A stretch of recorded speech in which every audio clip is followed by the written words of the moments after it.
கடந்து சென்ற நினைவுகளின் தாக்கத்தினால் ஏற்பட்ட மன அழுத்தத்தாலும் வேதனையினாலும் உழன்று கொண்டிருந்தவள் அதன் வலியை தாங்க முடியாது உறக்கம் கலைந்து சடாரென எழுந்து அமர்ந்தாள் தன் படுக்கையில் இருந்து. 2 மாதங்களாக தன்னை பாடாய் படுத்தி கொண்டிருக்கும் நினைவுகள் மறக்க நினைக்கவோ மறக்க முயலவோ இல்லாமல் தன் மனதில் புதைந்திருக்கும் இந்த நினைவுகளின் பாதிப்பு அளவுக்கு அதிகமாகவே அபியின் மனதையும் உடலையும் வருத்தி கொண்டிருந்தது. அடுத்த 15 நிமிடங்களில் அலுவலகம் செல்ல தயாராகி கீழே இறங்கியவளை அங்கு வேலை செய்யும் ஆயம்மா உணவருந்த அழைக்க, ஒரு சிறு தலையசைப்போடு வேண்டாம் என மறுத்துவிட்டு வெளிவாசலை நோக்கி நடந்தவளை, என்ன ஆச்சோ இந்த பொண்ணுக்கு, எப்பவும் துருதுருன்னு இருக்கிற பொண்ணு இப்படி மாறி போயிடுச்சே என தனக்குள் முணுமுணுத்தபடி உணவு கூடத்தை நோக்கி சென்றார் ஆயம்மா.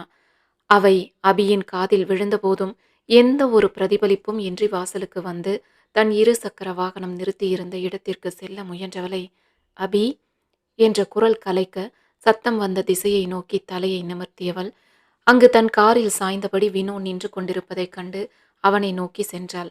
அபி தன்னை நோக்கி வருவதைக் கண்ட வினோ முன்பக்க கதவை அவளுக்காக திறந்து பிடிக்க அமைதியாக ஏறி உள்ளே அமர்ந்தவளைக் கண்டு ஒரு சிறு பெருமூச்சை வெளியிட்டவன் சுற்றி கொண்டு வந்து தன் இருக்கையில் அமர்ந்தாள்.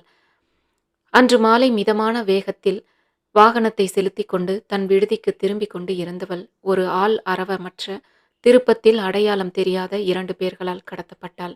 அபி மயக்கம் கலைந்து கண் விழிக்கும் போது தன்னை சுற்றி இருள் பரவியிருப்பதைக் கண்டவள் பதறி எழுந்து அமர, தான் அமர்ந்திருப்பது ஒரு படுக்கை என்பது புரிந்து பார்வையை சுழற்றியவளுக்கு அந்த இருளில் எதுவும் புலப்படவில்லை.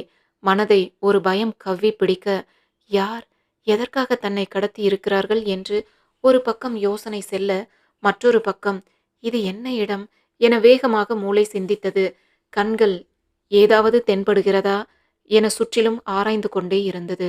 அப்போது அபிக்கு இடது பக்கம் இருந்து சுவிட்ச் ஆன் செய்யும் சத்தம் கேட்கவும் சடார் என்று திரும்பியவள் படுக்கைக்கு வேறு வெகு அருகில் இருந்த இருக்கையில் கால் மேல் கால் போட்டபடி வருண் அமர்ந்திருப்பதை கண்டாள்.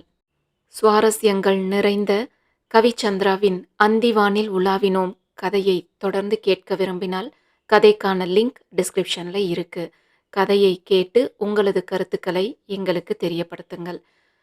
இந்த நாள் இனிய நாளாக அமையட்டும்.